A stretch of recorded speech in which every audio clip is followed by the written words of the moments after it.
Hi there.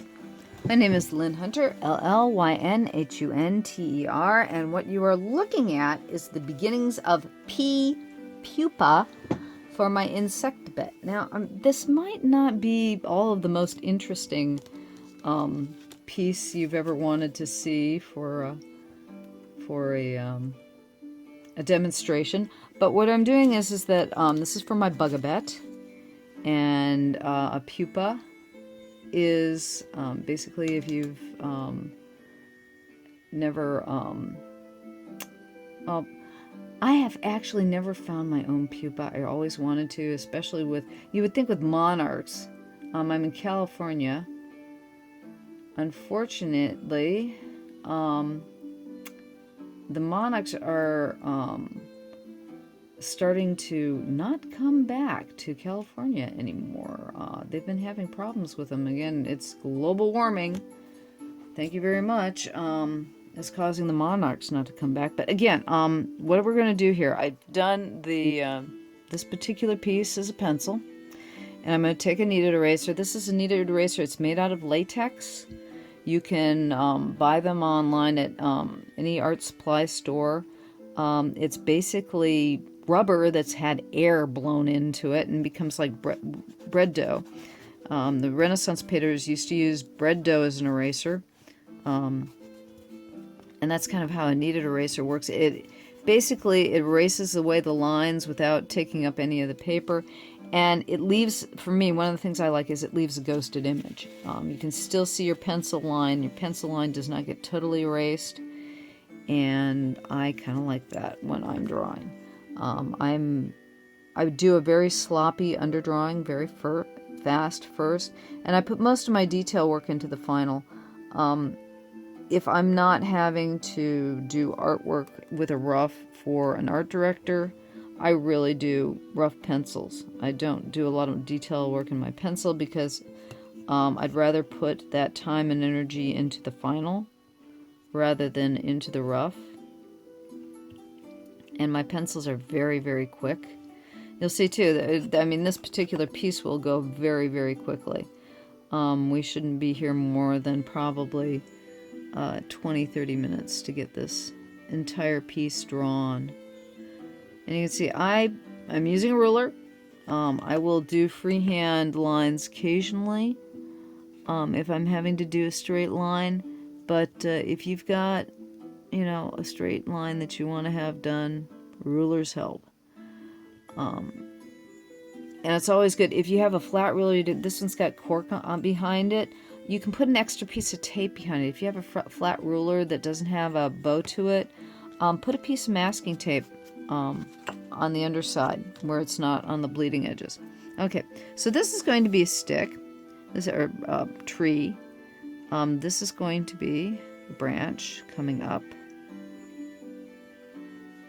And then the pupa is going to be attaching to the branch right here. And this is basically very similar. It's going to be a monarch pupa. So when I paint it, it'll be that beautiful green and turquoise that you get from a monarch butterfly. And I've never seen a pupa in a tree. And part of the thing is that most pupas are meant to look, nature has actually gotten them so that they do look like leaf debris or a dead leaf or something that's hanging on the tree, but that's why they're very actually tough to find. If you want to see one, I would always suggest, most zoos nowadays have gotten to have butterfly exhibits, which is really nice. Or natural history museums often have butterfly exhibits. And a lot of times they'll either have pupas on display, or they'll have basically somebody will have made one out of resin, which is okay too. Now you can see here, this would be where the thorax of the or the extended tummy part or stomach part of the butterfly would be. And then this is a shell that goes over, like the wings are all big and puffy. If you've ever seen movies of butterflies coming out of their cocoons or coming out of their pupas, they're all wet, and then they kind of like inject liquid into them, and they all expand. It's really wonderful to watch. If you haven't, check out on YouTube. Butterfly metamorphosizing out of its chrysalis or pupa. That's actually, technically, this is a chrysalis, also known as a pupa, and that's why I'm using P. Okay, so I'm going to put some detailing on the branch to make it a little bit feel more voluminous. When you want to give volume to things, it's like with this is a cylindrical object, so I'm making the lines that would be like tree branch go around. And then I'm going to put some texture.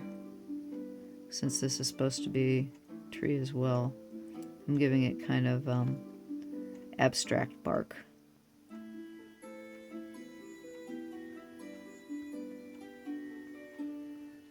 So, if you look at trees, they have all different kinds of ways that the bark goes.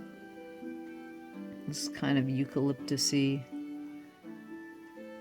looking, which might be, the type of a tree that, considering they do, when they used to come back to Capistrano,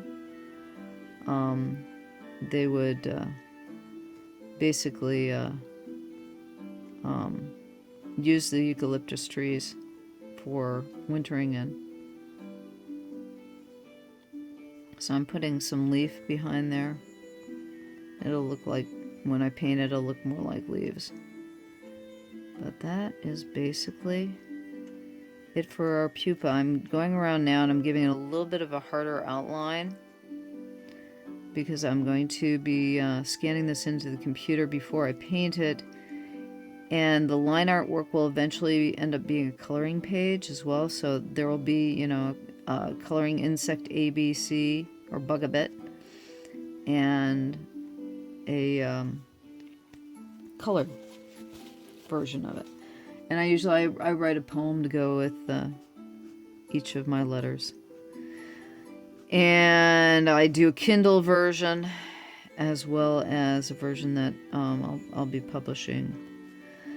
The thing is that this would make a really good board book, and since we've had COVID, I've got to find out, what type of this shipping situation is now overseas, and I'm still trying to crack the distributor egg. It's like that's a really tough one too. Is getting your books out in distribution. It's one thing to get a book printed.